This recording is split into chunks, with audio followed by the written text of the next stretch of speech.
Hello everyone, my name is Devashish. Welcome to another video. Until the last video, we have seen how to create our own database, how to create our own API server, how to read the entire data or some selective data based on some selective parameters like IDs in our case with the help of simple get methods. In this video, we will see how to create a new data entry inside the database with the help of HTTP post methods.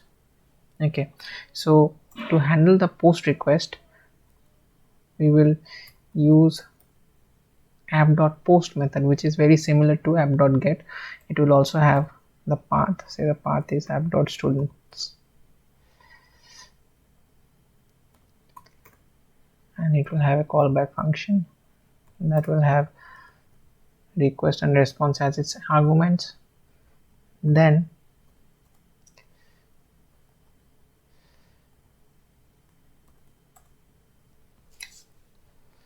here we have to understand one thing, that in case of post request, the data is sent, the entire student data, new student data like their names, genders are to be sent, right?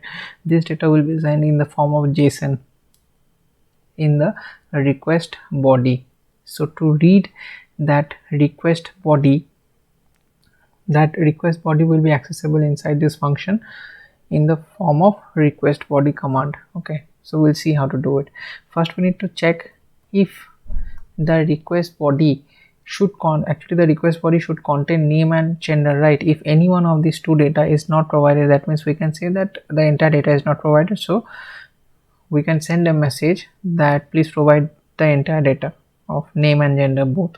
So for that, what we will check whether the request dot body dot name, if it is not present, or if request dot body dot gender, this is not present, then we can say, or we can return res.json with a message that please provide name and gender of the student. Okay, this message can be provided. If both of the details are provided, then what we need to do, then first we will say save the data in a new student. So it will be an object. This object will first have an ID, right? This ID should be auto generated. In this case, what we will do, say we have currently two items or two students data, so one with ID 1, one with ID 2. So the third data should have an ID 3. Let's just say it will have an ID 3. So how to get this thing? We can have like students dot length. We can just see the length and then we can add 1. In this case, we have student with 2, the length will be 2 plus 1, so 3, the ID of the new student. Then we will have the name will be request dot body dot name, and gender should be request dot body dot gender. Okay, that's all. Now this new student is to be entered in our database, in our students database. So for that we will use array dot push new student. Okay, now suppose in this case we want to send back the entire student data. We will see that whether the data is added to the students database or not. For that we can say return res.json students.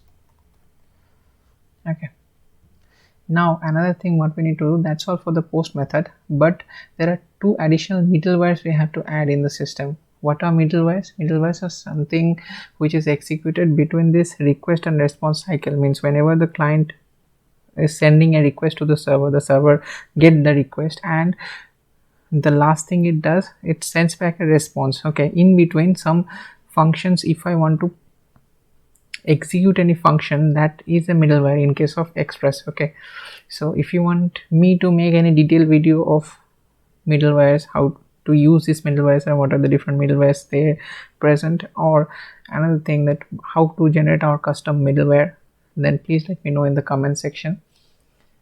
Okay, so first of all, let us understand that here two middlewares we need to add. First one is to read the request body. Okay, so these middlewares are actually initiated with this app.use method. So here previously we need to use a body parser, separate body parser middleware we need to use, or body parser third-party library is to be used to read the request body. Okay, but here in the latest version of Express we got this middleware or body parser inbuilt in Express in the form of express.json.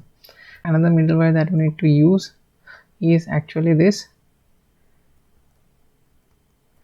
express.url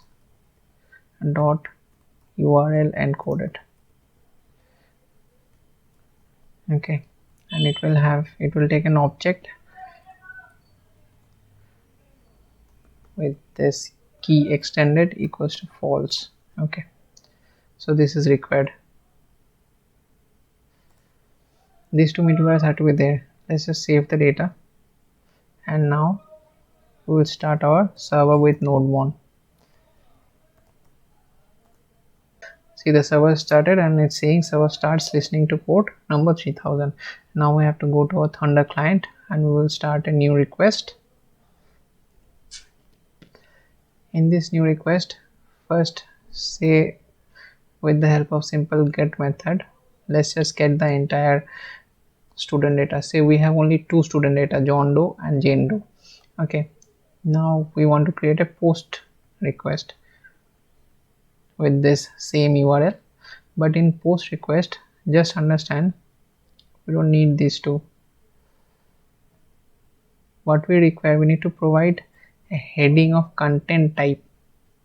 Okay, and header of content type, it should have a content type of application/json. This is required. Okay, and then in the body we will create one JSON function, one JSON object. Okay, so say it has a name. The JSON object should always have this double quotes. In case of this key and field both, it should be inside this double quote. Okay, so we are providing only the name, nothing else. So just see the response is here, please provide name and gender of the student. So both data is to be provided. We have provided only name. Now suppose we are providing the gender here. Gender is female. Okay, now see, we have got the response. See, we have another student data entered inside the student database. This is ID 3, name Diana, gender female, that is added. So this is how we create a post request and handle a post request in the server. Thanks very much for watching. Hope to see you in the next video. Thank you.